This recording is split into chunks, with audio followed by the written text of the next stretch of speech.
Hi everyone, welcome to Diverse Minds Uganda. My name is Janepher, and as usual today we have another guest to discuss about neurodivergent disorders, and I'll give her an opportunity to introduce herself. I know most of you know her, and our dear guest, you're most welcome. Thank you. You can introduce yourself to the audience. Hello good people, I'm called Everyn Kemizinga, aka Mulokole. I'm an actress. I'm happy to be here. Jenny, I'm happy to meet you. Wow, I'm so glad to see you after how many years? What people are going to calculate our years? They will. Then those are theirs. We are old enough. Eva is my OG. Yes. And again we are connected. This time we are sisters, fighting the same battle. The same battle. I know. And it's always exciting when you meet your OG, and then you're also on the same page. It's something difficult that we're going through, but it's always hard, to do this journey with someone else. Yes. There's that relief you get if someone experiences the same things you experience. So that's that. So tell us, how did you get to know Diverse Minds? How did you get to know that about my situation with autism? No, those terminologies, Jenny, you're using, you're so much advanced more than me. But I would think I'll stick to autism. Of course, autism. I didn't know my kid had autism till at 3 we gave birth to him. Yes. Yeah, you of course. I gave birth to that boy. He was okay, and the nurses said it was okay. And I gave birth naturally. Then, but that boy cried so much compared to the rest. He cried so much. But we tried all the measures, and the crying was not normal. Anyway, we left that at that. But at 3 months, actual as at church, then my husband called me. He told me, but this boy, he shakes when he's asleep. Then I told him, no, of course, babies, they do. They are those body movements they make when they are asleep. Maybe he's dreaming. He said, no, I've observed this is not dreaming.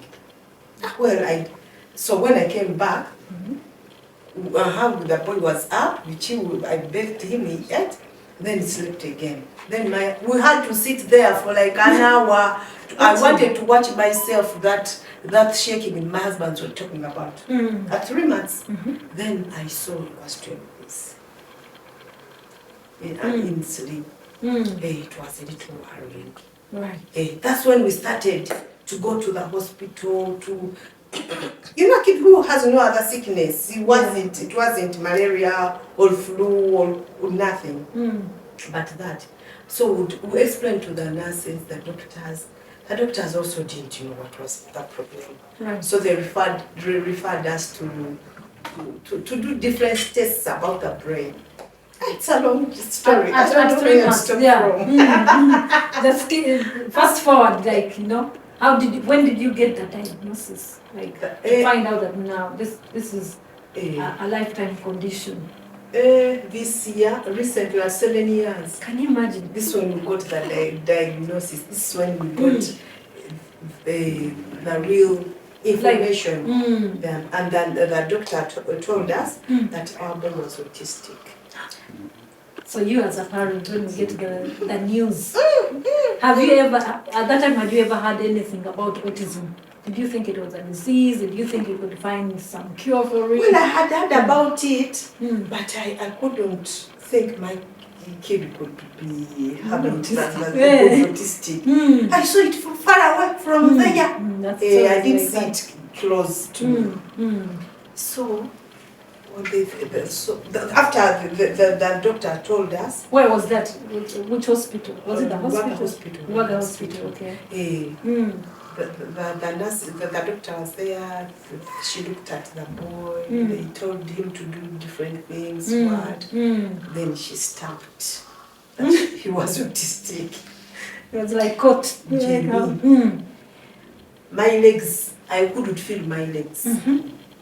I was blessed. I don't know how they call that. I felt a lot of pain. Unfortunately, I had gone alone. I hadn't moved with my husband. Oh, dear. So I had no shoulder to cry on. I had no one to talk to. At the moment, I failed to drive back home. Now, what I asked, you don't know how many questions I asked that lady. So how did she deliver the news? She said, Madam, your kid is autistic. Did she explain what autism is all about? For the word, she put it there, right away, autistic. Then I asked her what is autism. And she explained one by one. Every statement she was saying, I was melting. Every stage I was dying. I was dying slowly. By the time she finished the whole page of characteristics of autism, I wasn't myself. I wasn't myself. I had to reconnect myself. Did you ask this? So some people say when I was given the news, I asked. Most of them were like, okay, it's like a relief. You're like, okay, now I know. Some people think like autism is a disease. You are thinking, okay, now autism. What's the cure? What treatment?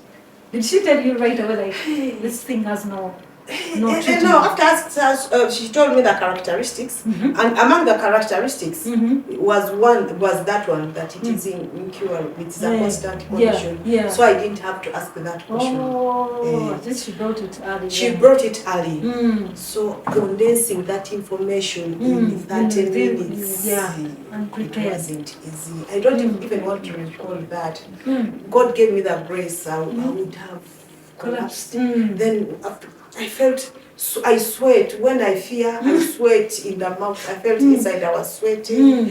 I felt, Jenny, it is that experience, I can't explain it to anyone to understand. Because it was just like from nowhere, like it was like a bomb. It was so abrupt. However, I insist our kid had a problem because wasn't like other kids. Like because normally like most people say like the red flags, you could see the red flags early, like delayed communication or repetitive behavior. Like for you, how was your son presenting? Like what did not talking? There was not talking. Imagine, Katina the boy came 2-3 years. Though we know we had a neighbor who was born at the same time with my kid. Now we're there. The kid started talking at 2 years. Yes. Mine nothing. This was not 3 years, the other one was even singing his songs, putting into choruses. Mine was not. 4 years, the other one was fetching water, coming, telling, he was a storyteller, the neighbors. Yes. Mine saying mommy was even hard. Do you know? Actually, what has tortured me most is my neighbor's kid. That's what happens. You always see other kids, the little ones, doing things who are born even after. I mean, like who are born after your child, they are doing things what you can't do. So you always that neighbor's kid has tortured me, and the parents don't know what their children. So that's what that was. And we're not saying that from a bad heart, but just like as a parent, you can't help it, but you know. And it's natural, and it's okay. We shouldn't feel bad about it. You know, you can't help it as a parent. You just see the kid who is the same age doing things your kid can't do, and that can be very heartbreaking. You can't fail to compare it. It is a natural instinct. And every day I will tell myself, mine will be better, mine will be better. And finally I've promised myself things. Until when the doctor said, no, that is a constant situation. So condensing it up to now, I'm not yet strong. I can't lie to you, Jenny. But you know, I'm so impressed that at this point, you are coming up to talk about. That means you are coming to terms with it, and you are coming to acceptance. I remember before we came on the camera, we were talking about the experience, like of you getting to the point of coming out to talk. For me, I was telling about how I was doing videos and deleting them. It's so difficult for you to come out, and it's like opening your bedroom to the world. So how is the experience for you? How did you get to this? Have you considered withdrawing and not showing up today? Yes, a lot.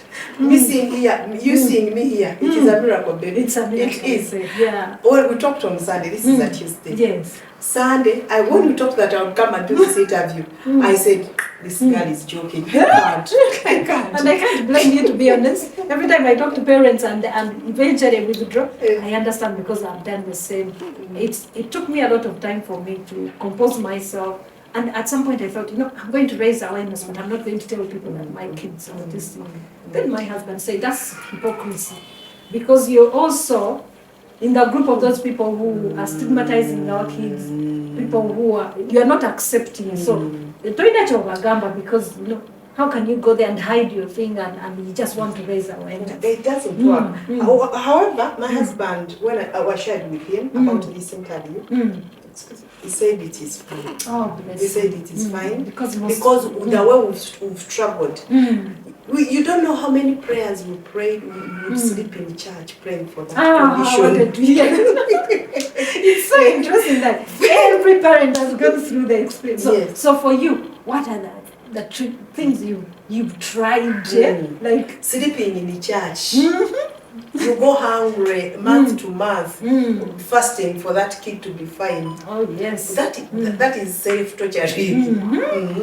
Then, if we weren't strong in religion, in the Christian faith, we would have gone to the shrines, I'm telling you. Definitely. We were told so many things. Yes. You go to this man, you do this, you will do this. Those are witch doctors. Yes. Herbalists, those ones.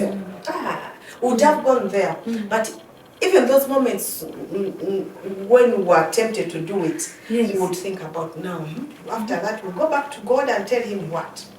So we resisted that. So why my husband insisted that I do this interview, we open up, yes, is to help those other parents and who have the same children, who have the same situation, who are facing the same conditions, same challenges, yes.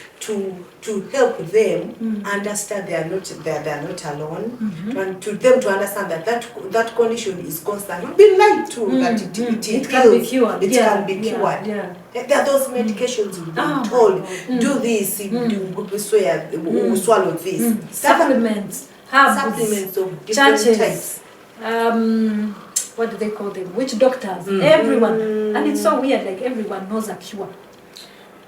Except for us parents, I think. Everyone tell you, no, I know someone who was cured. Hey, have you... There's a lot out there. And some of those people who give us that information of curing medicines, they don't have autistic children. No. They're just living by rumors. The other, my cousin's mania kid, my cousin's neighbor's kid was having the same problem. But they swallowed this medicine and they are talking. Yes. They are fine. Now, do you know how many times I took my kid to cut the tongue? The kanyata thing. What is kanyata in English, Jenny? Is it a tongue tie or something like that? When he was 3, and the neighbor's kid was talking, as I was not talking. My friends told me he has that kanyata, he has a tongue tie. Yeah. I took him to the hospital. Then the nurse said, but it's okay. I told the nurse, please make sure you cut something so that I can be relieved. The nurse said, I can cut something. She cut something small. So when I went back, as time went on, my friends told me, the way you took that kid to cut, they didn't cut it. I was supposed to take back to some doctor. The doctor said, no, your boy is fine. So if I wanted to see the blood coming out of the tongue to make... You want to feel like you are doing something to make for the boy to talk. And this is why we come back to raising awareness, because we are doing a service to these people. We're saving many people who are going through the same thing. But you know what? As mothers, I think before your kid gets to the age of like 6, 7, you're just desperate. Even when even us who are told our kids were autistic from an early age. You got to know yours at an early age? I think at 3 years. But me, I knew around 3 years. We didn't get the official diagnosis, but I had already Googled. For me, as soon as I started seeing funny things, because there are these apps where you can see the milestone of the child. So I used to follow those apps. And I could see my kids, there are things, they were not hitting the milestones.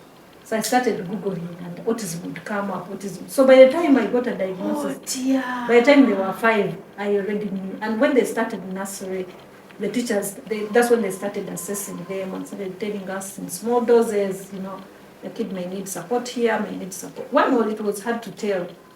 But, we started taking it in small doses. But for you didn't see it coming. Talk about the schools. Yeah. So when he was 3 years, because that is the age he's supposed to go for baby class. We dressed him, we bought uniform, and we put him in a very good school. Was he learning anything? Nothing, wasn't picking anything. Because the way they are teaching is not suitable for him. Because the teacher kept on telling him, but your boy just jumps. The boy just jumps. He's not concentrating. I thought, the boy was angry with those teachers. That's the I shifted like 3 schools. To 3 schools in one term. Because I could pass and the boys were not writing anything. And you're even complaining, I'm paying money, I'm doing what? Why is the kid not progressing? I got ashamed. There was a time I went and I told the class teacher, I told her, you don't know how to teach, what? The boy hasn't learned anything.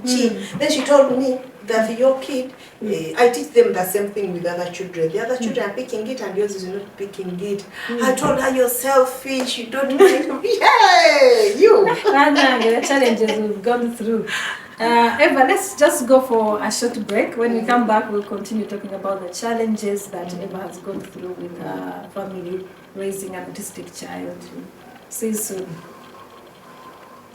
Welcome back from the break. We shall continue talking about the challenges that Eva has faced. One of the challenges many people talk about are how do you deal with the family? Your family, your husband's family. Are you open about the situation? You're keeping it to yourself? Have you encountered judgmental things or people who have made statements about your child that have been so difficult for you to deal with? Actually, families, well, not yet. We are still in the process. Not in air. Actually, some of them are going to see it here for the real first time. Some of them have not told them our kid is autistic. Then some of them have told them. Then there are those who don't even understand what autism is. Now, like deep in the village, for us, we're from Uganda. Now, those ones, what is autism in Runyankole, for example? No, that's the thing. But you cannot always tell them that he has autism. He has autism.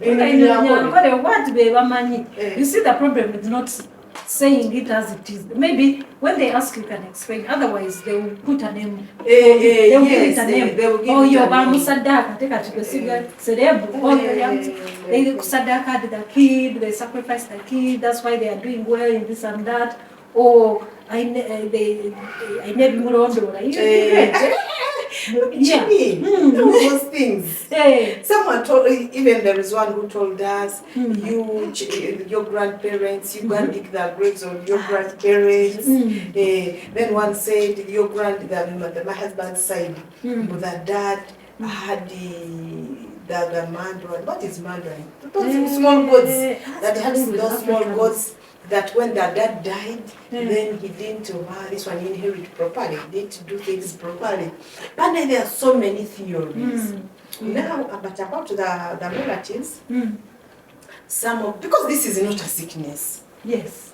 Some of them, I'm waiting for them, they meet this boy, they experience. When they come home and visit, and they see him jumping in the chairs, that's when I'll tell them, he's not just genetic. He's just who he is. This who he is. There are those ones I will inform when they've seen that. Yes. Then, since we are going for, now it's a festive season, we are going for Christmas and what?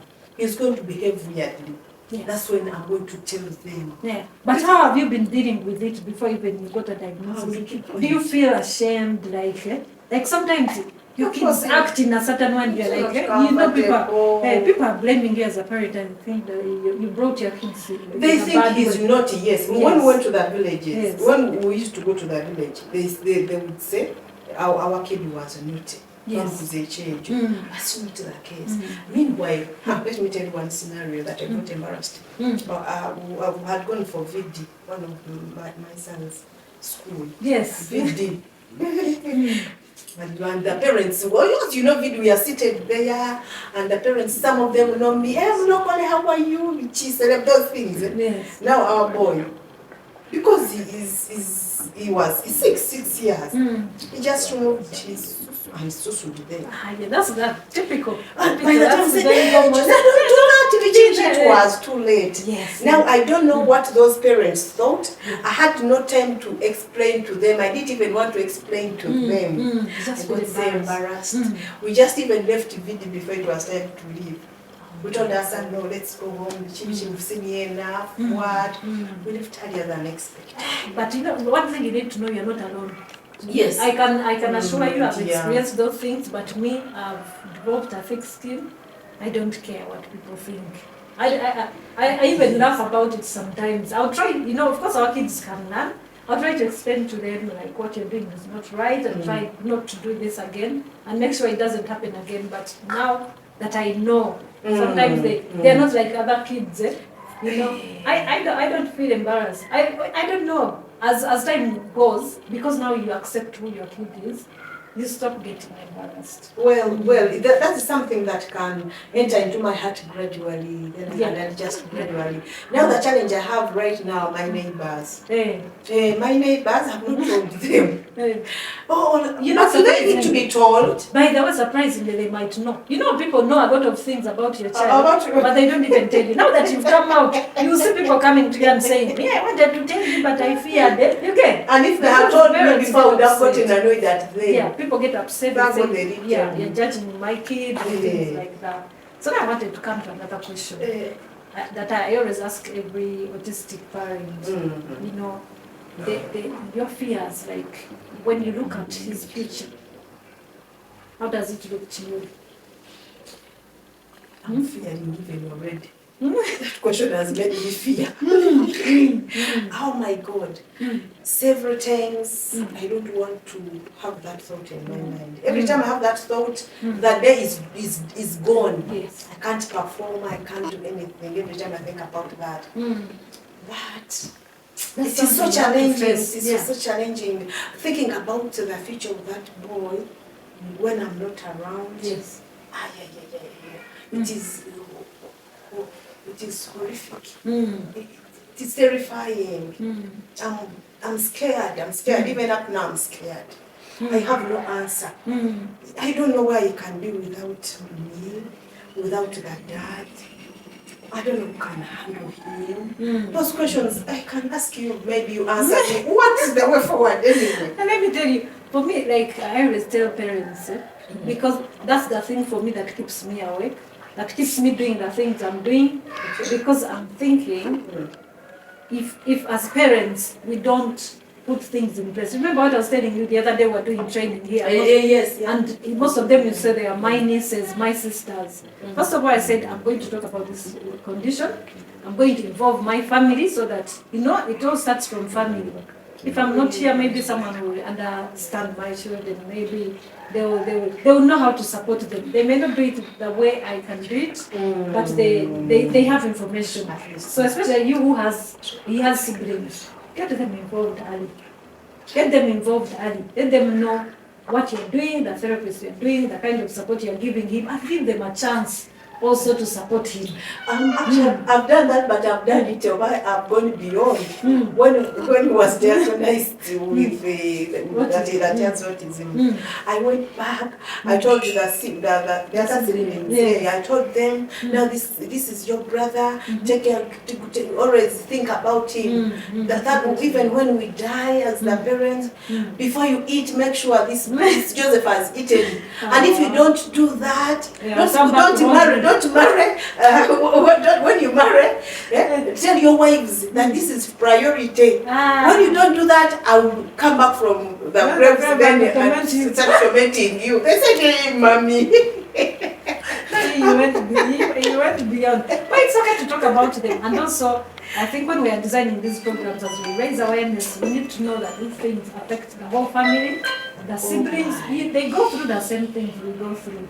So it's very important to train them, but also to work together. I'm so happy and proud that you are jumping on the bandwagon, and we need to all work together, put structures in place like other places. If these kids have schools where to go, if they have some centers where they can learn certain things, so that they don't stay in-house. Because if you are not here, who is going to transport them? But if they know there's a center where they go during holidays, during the weekend, and even when they are older, me, I'm still hopeful. These kids have potential. Yes, they can still train them. They can still have a meaningful and fulfilling life. So if they have a place where they can go, even severe ones, where they have a center where they can go and spend a day, everyone, whether disabled or not, no one wants to stay indoors all day.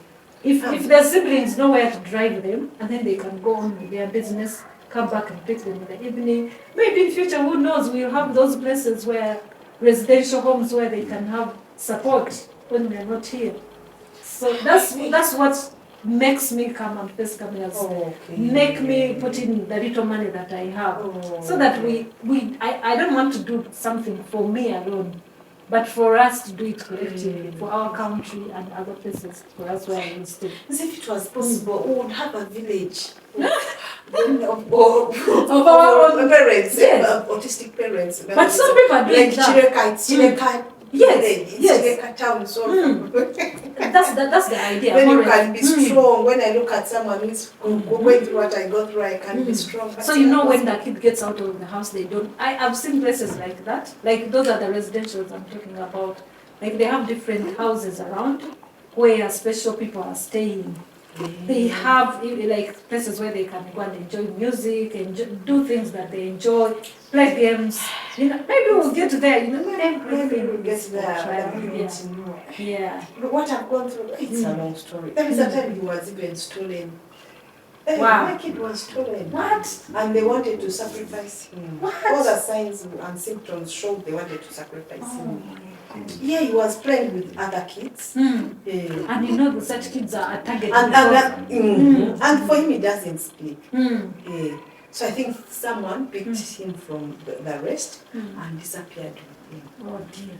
We looked for the boy. In the evening, it was nowhere to be seen. 9 p.m., 10 p.m. The whole village, people joined me. People joined me. We looked for the boy. We got lost. We went back home after moving all around that whole village looking for the boy at midnight. And the people was nowhere to be seen. Jenny, when we opened that door and closed the door, we closed ourselves in the house. I shouted and cried. Come, we are closing the doors, we are going to sleep. Where is Joseph now? Where is Joseph? I cried, we cried. The following day, the hands started rolling. Thank God, we got him from at the hill, the next village. Someone had taken him. They wanted to sacrifice him. That was the thing. He was in an isolated house. And they put California, I think, because that's where I didn't know. And that house, it was surrounded by what? Wells. Deep wells. So even if he had woken up, he would have walked outside and he would have drowned. Thank God, I think they put California. But the neighbor who had that boy crying from that isolated house said in the night around 10, because there was sugar cane, it's a swamp. That woman had a what? Had gone outside to pick something. Then she had the swamp, the sugar canes. Wow. I seen something was moving in the what? In the grass. She touched there. She put light. She not take a torch. Then all of a sudden, everything became still. For her, she entered and slept. So have a feeling that person had come maybe to cut the boy. Then when they thought they had seen them, when they saw the light, they thought they had seen them. So they left the boy there. That's how we survived. But that goes to show you that this kid is on this on earth for a purpose. And I'm sure with a lot of support, with a lot of therapies, with a lot of maybe if you find in the right school, the right therapies, I'm sure. And we normally dwell on the difficulties they face, but we don't see their strength. Because you were saying your child talks. Talks slowly. Hey, but at least he has someone. He's not mute. He says mommy. Yeah. And you can build on that. But that gives us hope that maybe with time will improve. Even Aya can pass, he has not improved, but we still have hope in him. If we don't have hope, what can he can read and write? No. But he can write. Can he write? Write what? Holding, yes, he can write A. 1 to 3, he can write. A, B, C, D up to D, he can write. He can feed himself. He can use the bathroom. He can use the toilet, but can't clean himself. But that's okay. He's learning many to kids dress. who never use learning to dress. Those are that's very encouraging. It's encouraging. Wow. Thank you. You haven't seen. People are going through hard times, honestly. And I think yours is doing better. And it's all about putting in more effort, invest, expose yourself. I mean, get as much trainings and information as you can. The more you put in, the more you get out, and the more you can make it better. Definitely, there's no doubt about that. As we finish, now, have you thought about this interview and say the impact it might have on your life? Now this interview, they're going to say, Eve has problems. There are those who will say, who still have that mentality, that we have parents who have kids who are autistic, who sacrifice them. And I hope they can learn from you. If I didn't do the needful, that's why she had an autistic child. Others are going to judge me wrong. But within me, I'm like those people who come out and declare that they are HIV positive. That's like a right now I feel like I'm affiliated with So be strong. When I think about feeling retired, I'm feeling stronger. But I just want to tell you, you'll be surprised. You need to look at the positive. The positive. You are doing the best you can, and people will, most people will identify with you, and you've saved other children from going through what your child went through by cutting kanyata, sleeping in church, hiding them, those kids. So you're not alone. You're not alone. And we really thank you so much for sparing time and come and talk to us and taking the risk, and also for showing up here. You could have disappeared. Thanks so much, everyone. It was really lovely talking to Eva. Mulokole, please continue enjoying her work, and we're so blessed to have her on Diverse Minds and for her to join our team. I was telling her she's going to be our ambassador now, autistic ambassador. Thanks so much, and see you next time.